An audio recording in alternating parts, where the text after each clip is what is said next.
Hi Ramana, ఈరోజు ఎక్కడికి వెళ్ళదా? Office కూడా లీవ్ పెట్టినట్టున్నావు. ఏం మాట్లాడవేంటి? హెల్త్ బాగాలేదా? మనసే బాగోలేదు.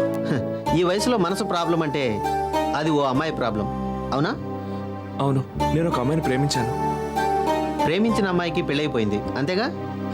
ఆ విషయం నీకెలా తెలుసు? ఒక అబ్బాయి మూడవుట్లో ఉన్నాడు అంటే అది ఆ అమ్మాయి గురించి అయితే రెండు కారణాలు ఉంటాయి. ఒకటి, ఆ అమ్మాయికి పెళ్ళైపోయి ఉండాలి.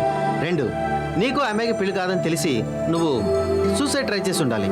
ఈ రెండిట్లో నీ కేసు మొదటిదేంటిదని నాకు అర్థమైంది. ఇంతకీ ఆ అమ్మాయి ఎక్కడుంది? అమెరికాలో ఉంది. ఓహో, ఫారిన్ లవరా? ఫారిన్ లవ్ స్టోరీస్కి ఎప్పుడు ఫినిషింగ్స్ ఇలాగే ఉంటాయి. నేను లవ్ చేసినప్పుడు ఆ అమ్మాయి ఇండియాలోనే ఉంది. ఆ తర్వాతే అమెరికాకి వెళ్ళిపోయింది. అట్మాస్ఫియర్ చేంజ్ అయితే ఆటోమేటిక్గా క్యారెక్టర్ చేంజ్ అవుతుంది. ఏమో, నాకేం చేయాలో అర్థం కావడం లేదురా. నువ్వు కూడా ఫారిన్ వెళ్ళు. ఎందుకు? క్యారెక్టర్ మారిపోతుంది కదా, అప్పుడు ఇంత బాధ ఉండదు. రేయ్, ఆ అమ్మాయిని ఫారిన్ పంపించింది నేను. అదే నువ్వు చేసిన తప్పు. ఆడవాళ్ళు ఎప్పుడు మగాళ్ళ చుట్టూ తిరుగుతూనే ఉండాలి. దూరంగా వెళ్ళిపోయారనుకో మనకు దూరం అయిపోతారు. నీకు ప్రేమ అంటే సాధారణమైన విషయంలా కనపడుతుందా? Yes, love is simple. ఒకే ఒక అమ్మాయి ఉందంటే ఆ అమ్మాయి మనకు దక్కలేదని ఫీల్ అవ్వచ్చు. ప్రపంచం అంతా అమ్మాయిలైతే అమ్మాయిని మార్చడం ఒంటి మీద చొక్కా మార్చినంత ఈజీ. ఇది అర్థం చేసుకోకుండా నువ్వెందుకు బాధపడతావు? నేను విలేజ్లో కేబుల్ ఆపరేటర్గా వర్క్ చేస్తున్నప్పుడు ఓ అమ్మాయిని ప్రేమించాను.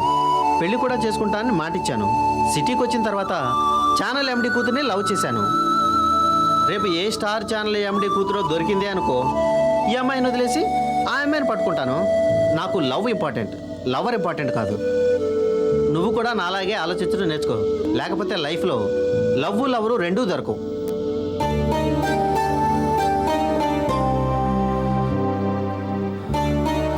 ఛే, నా బాధ వీడికేం తెలుస్తుంది?